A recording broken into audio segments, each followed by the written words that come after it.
I want some education from Wole, so I want to know what is his biggest regret in his life. ဘဝမှာ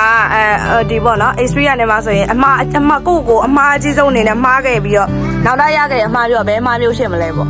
အဲ့ရနေပြလူငယ်တွေကပြန်လေးလာလို့ရအောင် You know အရက်လုံးမတော့စိတ်ညစ်လို့အရက်တော့ before he never drink alcohol ဘာလို့ကိုတိလာလဲဟုတ်အရက်ကမကောင်းတိလာတယ်တက်ပါရေးကြီးခဲ့တယ်အဲ့လိုမောင်းစီတယ်လားကဲလောက်ဒီပါဦးဒါတကယ်လေးလာမယ်ရပဲဟုတ်ပါတယ်တော့ရက်တော့လုံးဝမတော့မိမရပြီးတော့မိမစကားကိုညာတော့စိတ်ညစ်တာပေါ့လေစိတ်တော့တောက်ပြီးတာတော့ကျွတ်တာလို့ပါတောက်ပြီးတော့ကျမိုက်ကြီးခဲ့အဲ့လိုမှတော့စိတ်ညစ်လို့ရက်တာလို့ဆိုတာမမှားစီတယ်ဟုတ်ပါတယ် because you feel annoying you feel something because of your feeling do not ever drink alcohol and အဲ့လိုညီကလကသူတို့ညီကိုတွေကမိန်းမမရတဲ့ညီကိုတွေဟာလားပြောပြီကွာတို့ညီအမားတွေရှိလို့သူတို့မိန်းမရ